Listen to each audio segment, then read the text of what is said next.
olunaku olwaleero tukomyewo olunaku lwakutaano. Omwami ono ali active, mwami Trevor tukwaniriza ssebo. Amiina. Nange nsanyuse nnyo okubeera wano neera Munyeenye yaka yakuzuukusiza mmwe n'ezange mu linnya lya Mukama waffe Yesu. Amiina. Tuzze nga tukubuuzaako olunaku lukulu eri abo abalukkiririzaamu. Tubayozaayoza kubanga kyotalya bagamba okiwa munne n'akirya, nga lwabo mbu abali mu laavu balinayo olunaku lwabwe lwe bateereza ndowooza ebyasoba oba lwe beddaabiruliza oba lwe bakola batya oba bakyongeramu ebirungo.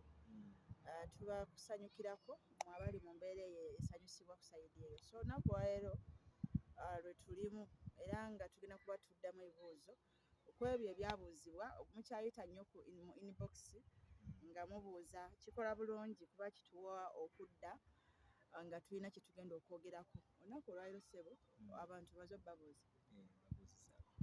Tugenda kubanga olunaku lwennyini w'okomeddewo ng'era ekibuuzo ekisooka nga kiri ku lunaku lwa Valentine. Yes, naye nga tunaakutandika tulina show nga 28 guno omwezi. Nsaba abantu mwenna asobola okunnyambako. Tukuŋŋaanya obuyambi nga tutwala Karamoja. Karamoja si kye kintu ky'okuba nti osoozanyirazanyirako bw'otyo kuba pulojekiti nnene ezirina okukolebwayo naye nga gavumenti ndowooza ekozeeko kuba nsi agamba nti tekoze naye ndowooza tirinawo bakuteeka mu maanyi nga yo bw'eteekeddwa kukola. Naye nga wakati nga nayo bw'ekirowoozaako bwe tusaba abadde tukusaba, nze njagalayo ku mukono tubeeko ffe ka community ke tubaako lwakiri konna oyinza obutakawa byetaagisa naye mu kitundu wojjamu abantu nga 2-3 ne babaako kye bafuna basobola okuddayo ne bayamba ku bannaabwe abaki in future. So tulina show ku Bati Valley nga 28 guno omwezi. Tikiti zaffe zitandikira ku $20. Osobola okungulirayo tikiti z'osobola $20, 5 n'ataano ne tuba nga tulinako kye tukuŋŋaanya kye tuddiza eri abantu. So mu mbeera eyo mbaaniriza era nga ndi musanyufu ku lwammwe abali ku mukutu gw'Omunyenye yaka yakuzuukusa yake. Ngenda kutwala butereevu ku mwami Trevor ku lw'ebibuuzo ebituleese. Ndowooza si bwe weetegese. Neetegese. Akasana kye katukola. Kenesiimula entuuyo. Kibuuzo ekisooka kiri ki? Akasana kaakabadde aki. Ayayaya. Ekibuuzo ekisooka kizze na lunaku era oli yaŋŋambye nti naahiya njagala mba muddamu ku luno ebibuuzo mutandike na lunaku lwa Valentine. Abalokole lutukwata oba si lwaffe tululeke? Kiso yasoose okubuuza. Valentine luba lunaku lw'abaagalana bwe bagamba. Kati waliwo ebintu ebimu ng'ensi ebiteekawo kubanga yo terina mukulu waayo. Ffe tulina mukulu waffe ye Mukama waffe Yesu. Kati Valentine si mbi kubanga amakulu gaakyo ffe ate Bayibuli kye tugamba okukola buli lunaku. Abakolinso ekisooka essula ya 13 n'onya 13 nti naye mu bino ebikulu okwagala, okusuubira, faith, hope and love. Kati okwagala okwo ffe tekulina kuba kwa lunaku. Nti kwa Valentine mbu leero lunaku kati ate ennaku endala mukazi wo tomwagale. Mukazi wo ogenda mwagala lwa Valentine. Kati olw'okuba ab'ensi bo okwagala okwabwe kuli conditional ate si tekubeererawo. Kati bo beeteekerawo olunaku ti omukazi oba nga yakunyiizizza koola olunaku muwayo ebimuli n'omugulirayo akapale n'omugulirayo obuntu obumyufu lipstick ebintu ebitali bya bulijjo. Kati olunaku eruggwa ne muddayo mu busungu bwammwe. Naye ffe abalokole bwekiti ensi bwetyo. Anti ensi yo bwetyo nti ye eteekawo nga oyita holiday. Kati bo bakitwala nga holiday. Ti abaana baba basoma taamu esooka taamu eyo weggwako ne bayingira mu holiday tebakusoma nnyo nga kuno. Kati bo bateekawo kye bayita Valentine olunaku olw'omuntu yenna gw'oyagala ng'omuwa ebirabo mwagala ebiki. Badde olunaku olwo we luggwa okwagala okwo tekutera sigalawo. Kati ate ffe mu Kristaayo tugamba tuba abalokole tugamba okwagala okwo kulina okuba nga kusigalawo kubanga ekyo kye kitufuga ng'Abakristaayo. Kati kibi si kibi kubanga ennaku ffe Katonda tuteeka mu nsi ng'ennaku za kunyumirwa. Waliwo mubeera awo nga mulina ani yaluteekawo? Sitaani talina lunaku yateekawo. Sitaani talinaayo lunaku. Ennaku zonna za Mukama. Kalubeererwa Sande kalubeererwa Mukaaga terunaku lwa Sitaani wabula olunaku mwaba lufuula olubi oba olulungi. So ndowooza kyekyo Valentine nabo oluganda temugita teyava magombe oba eriko history ffe tutukola history. Kebeere lunaku lwa Christmas lwennyini ojja bitunuulira nti Yesu yazaalibwa nnaku meka nti nga 25 Desemba kase naye ddala kyekyo kuba wonna waliwo zikalendazi zijja zibaawo waliwo emyezi zijja zibaawo kalubeere lunaku bwanagamba nti leero kati leero lwakutaano oli ani amugambye nti ddala leero lwakutaano tujjanga tugoberera kalendazi kati ebyo byonna byonna ebyo eby'ennaku Pawulo agamba mbakeŋŋentereddwa mukwata ennaku n'emyezi n'emiki byaffe si bya lunaku ebyabalokole si bya lunaku okwagala kulina okubeerawo oyagale mukazi wo oyagale maama wo oyagale taata wo nga tolinze lunaku olinda olunaku kuba tolina kwagala kama batwera omukisa akyo ndowooza abadde akinako question maaka omaze okufuna ansa yakyo era nga sebo tukwebaziza ku lwekyo ekiddako oli yambuuziza nga ŋŋamba waliwo abalokole yafumbirwa omusajja nga si mulokole nga mukyala kubanga abakyala balokose nnyo ng'abaami tebannalokola abamu balokose nga bali mu bufumbo olwedde bwe bayingira nga si balokole ekyo kyandikibwa gye kiri ekibasigaza nga gye bali bombi naye waliwo kati nze wano wendi nga nfunye omusajja nga si mulokole era nga naawe wano wooli era naawe n'ofunirawo omukazi nga si muki naye nga gwe oli mulokole oli n'ambuuza waliwo abakirimu kubanga nange nnabe mmanyi ne babagatta ng'omwami mukatuliki oba musiraamu oba mu Seventh Day ne bagatta mu kyaki era yaba Seventh Day naye ng'ono mulokole ontegedde ng'omu ku bo mulokole naye ne bagenda ne bagattirwa mu kyaki yaba Seventh Day oba mu bakatuliki oba abakristaayo empeta eyo eba ntuufu era n'ayongerako ng'abuuza nti nakyo kino ekikolwa ekyokufumbirwa omuntu atali mulokole ng'ate ye yalokoka kyo nakyo kituufu yabigasse wamu nga si mulokole kati tuli mu bwakabaka bwa mirundi ebiri obwakabaka obwa Katonda bulwanira bantu kyokka n'obwakabaka obw'ekizikiza nabwo bulwanira bantu kati omuntu wagamba nti afune omukazi oba omusajja nga si mulokole kitegeeza oba ogenze bwakabaka bweri n'ofuna omuntu gwe wejjirayo kati ate otujja mu kibayita okulwanyisa sitaani oba alwanyisa omuntu omulokole takozesa bintu bikalu akozesa abantu ab'ekizikiza tagenda kozesa muzimu teri muzimu gujja mu bbanga gugambe nti gukulwanyisizza gujja ku muntu kati kyandibadde kirungi omuntu n'ojja omuntu gw'oyagala munzikiriza mw'oli kuba kati mujja tuuka ebintu nga tebikwatagana kyoli mulokole mumusaba ku Sande omu Seventh Day bo basabbiiti basaba lwa mukaaga goli mulokole toyambala sapuli omukatuliki yagenda kwambala sapuli toli musiraamu bo bagenda simanyanga bakole meka bagenda kunyokeza obubaani goli mulokole obubaani bwaggwako ffe Bayibuli egamba nti obubaani kwe kusaba kw'abatukuvu nti buli tuba nga tusaba tuba tunyokeza obubaani kati ojja kulaba nga enzikiriza ezo ebbiri tezisobola kukwatagana nti temusobola kyebayita okukola musobola okuzaala abaana ne babeerawo musobola n'okukola amaka nga malungi naye ekiyitibwa eby'omwoyo temusobola kukola era omukazi nga mulokole n'afuna omuntu nga si mulokole tasobola kukola mu bya munju olw'ensonga omutwe gwennyini gwo teguba mulokole okuleka nga omukazi gwagenda okubeera omutwe nga gwagenda owasa omusajja kati Bayibuli egamba mu Bakolinso ekyokubiri essuula ndowooza ya 6:14 agamba nti temwegattanga n'abatakkiriza kubanga temwenkanankana kubanga obutuukirivu n'obujeemu bugabana butya kitegeera oba omusana gusa kimu gutya n'ekizikiza kati olunyiriri olwo bwegamba nti temwegattanga teganye kukolagana n'abantu nti ono omusiraamu nti oba tetugatta ssente wabula eyogera mu association ez'obufumbo kati ng'oli mulokole ekiba kikwagaza omusajja nga musiraamu kiba kiki oba omukazi nga musiraamu tebisobola kukwatagana ekizikiza tekikolangako era munaye bwakabaka bwa Katonda oba bugenda kukulemerera nnyo oba ogudde ekyebayita okugwa oba okyali mulokole naye nga tolina mugabo ku bintu by'obwakabaka bwa Katonda ebirabo obulamu butaggwaawo kubanga gwe baba bakutwalira mu ttuluba ery'obujeemu okuleka omuntu akikoze naye nga badde tamanyi naye kati gwe amaze okusomesebwa n'okikola gwe oba ogenze mu sayidi eri y'abajeemu anti kati ekyo ekintu waliwo omuntu agamba nti ajja kulokoka ng'ali naye nti ajja kulokoka kati abantu sifa balokola ye omulokozi tulina omu ye mukama waffe Yesu. Omulimu gwaffe gwa kubuulira. Okuleka omuntu gwe tuyinza okugamba asigale naye ye muntu nga already beefuna ati si balokole, kuyita mu kkubo omukazi n'alokoka. Bayibuli mugamba asigale, tomanyi empisa ze. Omuntu anaakyuka olw'empisa ze, omusajja anaakyuka olw'empisa z'omukazi omulokole. Naye ate Bayibuli tewa magezi muntu ng'obadde olokose ng'otegedde amazima tekugenda n'oli atali mulokole. Kubanga lwaki? Gwe amaanyi agakyusa tugayina, gwe ekikyo kya bigambo. Ababuulizi b'enjiri tubuulira enjiri, naye Yesu yakwata ku mutima n'agukyusa ogw'omuntu. Awo ngenda sangawo obuzibu. Bwe mba nga ndokose, kubanga njagala abantu batutegeere Trevor. Bwe mba nga ndokose nga mbadde siri mulokole, nga gwe obadde naawe toli mulokole n'endokoka oba gwe n'olokoka, ne tusigala nga tuli fembi mu kikolwa eky'obufumbo, Bayibuli n'etuganya tubeere.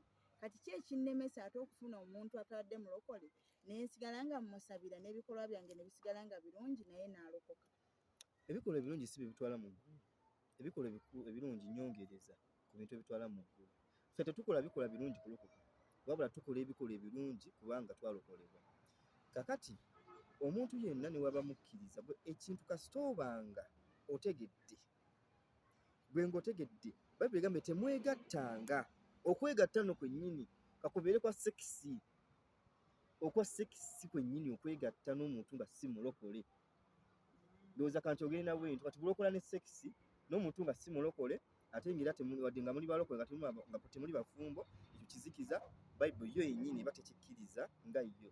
Okuleka nga gw'ogamba nja kwenenya oba nze Mukama oba nkani bw'olina w'oyita Katonda. Wali abantu abamu nga muli banene nga gwe Katonda oba oli awo mu famire wammwe Yesu abakizibu wa kojjaawo oba nga bawandiika Bayibuli muli baluganda mulinamu akantuntu oba nga bakubatiriza wamu Yesu gye bamubatiriza oba nga Yesu we bamuzaalira mwagulawo poloti oba osobola munego tuba tetugaana. Naye nga obulokole buli bwe buti. Obulokole muntu asobola okukola kyayagala ye nga ye Katonda yatuwa bweru. Naye ekigambo kya Katonda kikyuka. Tusobola okugamba nti guno omulembe mutebi, mulembe gwa digito, naye omulembe gwa Katonda gusigala gumu. Omulembe gwa Katonda tegukyuka, ye ekigambo kye kisigala. Ffe standard zaffe zisobola okukyuka n'ogamba nti kati guno omulembe tukola bwetu, biri byali byadda. Ekigambo kya Katonda kisigala nga kyekyo weewaawo. Kubanga nalabyeko kastamale ng'alagira wagirayo ng'akkiriza abakazi abasajja okuwasa abakazi abandi kubanga abakazi batulugunya nnyo abasajja. Sho wagirabye yatuladinze nnyo. Kati abasumba abamu baakoma abapasitamale. Katonda atuuka n'akuggyako, yaggyako Sawulo yali kabaka, yenna n'asigala ng'afuga. Waliwo abaweereza abamu nga baavaako, abasumba abamu nga Katonda agenda kuleetayo omulembe mulala, kati nga bano abaliwo bagenda kwonoona. Kati abantu abakulu abasumba nga yali mutuufu, ate otuuka otya n'ogamba ng'omuntu osobola okuwasa abakazi abasukka mu 2? Kati gwe Katonda bagenda kukutta. Ekyo kye kyattisa nno Yokaana. Yokaana yajja omulembe gwe gwaggwako n'afa. Kati buli lw'otuuka bakola ebintu bingi. Pastamale bali basajja balungi nnyo nga bantu be bamu betwegomba tugamba ng'oyo, naye bw'atuuka oba kikyamu kimubaako ku mutwe oba aba anywedde biki. Kati Bayibuli oba ogivuddeko, mala kyagamba teyakola omu. Matayo 19 agamba yakola omu. Osegeera nagana n'okugoba n'olubereberye yakola omu. Kati ekyokuba nti omukazi abonyaabonya, gwe olemeddwa kuba musajja. Teri mukazi asobola kubonyaabonya musajja anti ng'omusajja ayimiridde mu kifo mwalina oyimirira. Oba tonnaba kubeera musajja, gw'olina kuguma n'obeerawo. So naye ng'ekyokuwasa abakazi ababiri mu balokole tekiriiyo oba ogenda kusiramuka. Mpozi nga akiti gye babagattiramu nga mwagenda mu kubagatta nga temwakoliza kyaki, nga kyaki si yabagatta kubanga ya kyaki ffe eyaffe principle yaffe it is doctrine, tufugibwa covenant. Covenant omuntu kasita afa, omukazi n'afa oba omusajja, endagaano eba efudde olwaddembe okufuna omulala. Okuleka nga bali eri simanya Muhammadan Act bakkiriza okuwasa abakazi abana ne divorce ekkirizibwa. Abahindu bakkiriza, bano sima batugattidde mu mateeka. Mu mateeka musobola okukola divorce ofumba eba contract. Ogenda ne babisazaamu wano ogamba njagala kwongerako omukazi wakubiri, tebagaana. Naye oba nga wajja mu Kikristaayo guma. neyanza nnyo. Ekibuuzo ekisembayo kigamba nti full time minister wano watawanya nnyo abaweereza ba Mukama era obufumbo bungi obuweddewo olw'obuweereza ku sayidi zonna. Both sided waliwo abakyala n'abaami nga baweereza ba Katonda b'amaanyi ng'era kituufu Mukama yabayita bakole omulimu gwe ogw'okubaweereza nga batambula nnyo nnyo nnyo mu mawanga n'awatali nga bali waka ng'era batambula. Bwaba mukyala mubuulizi wa njiri ng'ewaka mu mwezi ayinza obeerawo ennaku 3 oba 4 ezisigadde zonna abamukubuulira njiri. Bwaba mwami buli kanisa emukyaza talina gyamma mukisa nga buli gye bamuyita alina okugenda atwalayo obuweereza Mukama bwe yamuwa. Kati ng'ewaka omukyala tamulaba abaana tebamulaba ng'ovunaanyizibwa alina bungi nnyo ku kuweereza kwa Katonda. Kati oyo taba na budde bukola era ebamubuuza aba agamba Mukama yampita mumuweereza oba mukazi oba musajja nga talina mulimu gw'asobola kukola n'akola ku lulwe nga ye. Oli nambuuza ekintu ekyo kiri kitya kituufu era obwo obulamu bubeera bulina kubeera butyo obwo ng'omuntu talina kukola wabula ye ng'akakasa Mukama yamugamba amuweereze nga bw'akikola nga kyatuukiriza. Ekintu ekyo ekyabaweereza okuba nga tebaagala kukola kirimu ebiti bingi oba ebiti bya njawulo. Waliwo omuntu okuba nga infact kansooke ntereeze kino teri kye bayita full time minister. Teri muntu kubanga kyoyita full time minister togenda kukola. Abantu abagamba nti Katonda yabayita kubeera baweereza eva 24/7 tebaliiyo kubanga baba balina okutunda. Newoba nga bakugamba nti ogenda kubeera mu church era ogendagenda osuubula engoye ogitunde era ogendagenda okwata essimu ogitunde kati awo oba oyonoonye ekitegeeza. Kubanga full time kiza tovaawo olina kubeera mu church full time you don't have even to miss a second. Even a second olina kukola kintu kugenda mu toyi komawo n'okunaaba otuuka kiseera nga tokkirizibwa. Okitegedde kibayita fuulu kitegeeza ekintu ekijjudde okusenya kwennyini. Anti full time anti kitegeeza eri watoweereza obudde buba buvuddeko. Okitegedde kati bayita full time minister tekiriiyo tekisobola na kubaayo. Katonda abayisa omuntu tebayita Katonda wabayisa omuntu amuwa obugabirizi era kyaki zonna ezibayita zibagamba ziba full time minister nti oyo Katonda yamuyita kubeerawo era tasobola kubeerawo ssaawa zonna. Bayibuli egamba nti omuntu yenna tasobola kulabirira amaka ge na nnyumba ye aba mubi n'okusinga omuntu atakkiriza. Kati omuntu kyawandiikibwa kandaba wano eno nkiraba kandaba wano osobola okukiraba nti omuntu yenna tasobola kulabirira nnyumba ye n'amaka ge aba mubi nnyo n'okusinga omuntu abeera mubi n'atali mulokole aba mubi n'okusinga omuntu atalokokangako. Omuntu yenna nga muweereza nga musumba ngagamba nti Mukama ye yamuyita Mukama yamuyita kubuulira njiri watabeera ku luguudo abeera mu zikulusedi watabeera mu zikulusedi abeera mu zisemina watabeera mu zisemina abeera mu counseling watabeera mu counseling abeera mu overnight watabeera mu overnight abeera mu Sunday service watabeera mu Sunday service abeera mu ddwaliro alaba abalwadde watabeera kakati ye abaana akola atya.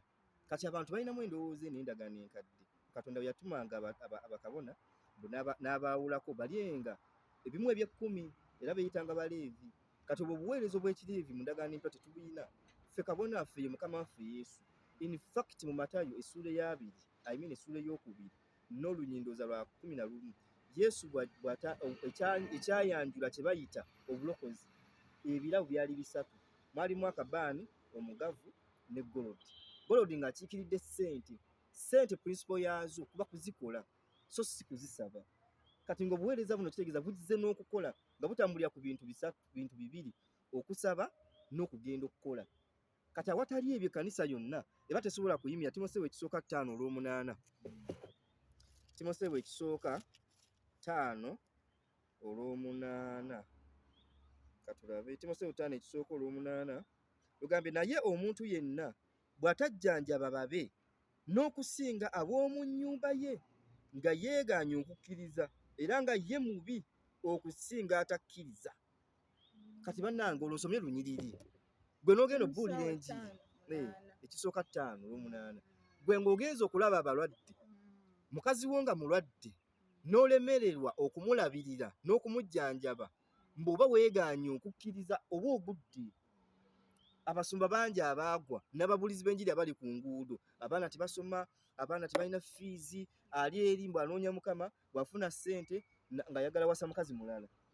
Jjukira nga yawasa oli yamulemwa naye nga waliyo abaana omulokole baafunye ne wabanga owabazaala tunnabakulokoka baba ba nnyumba yo.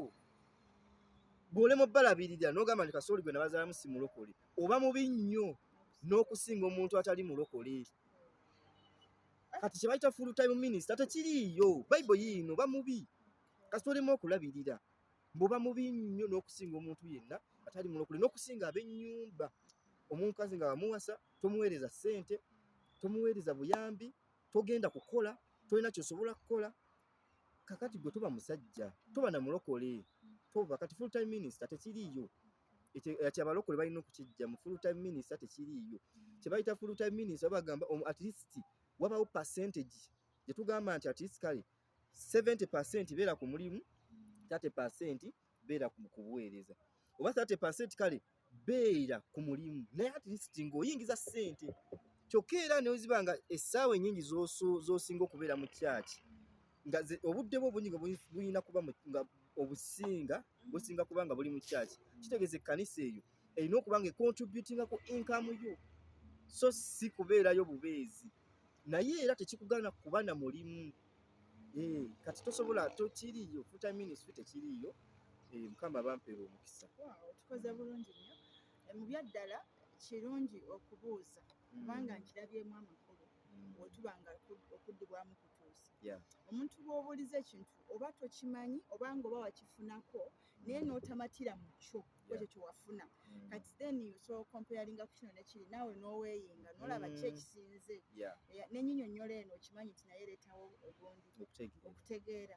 Kati ekintu kino eky'obuweereza ng'omuntu bakyogera nnyo nze ndi full time kintu ekyo ng'omuntu kati bannaye nga kitabudde sayidi zonna.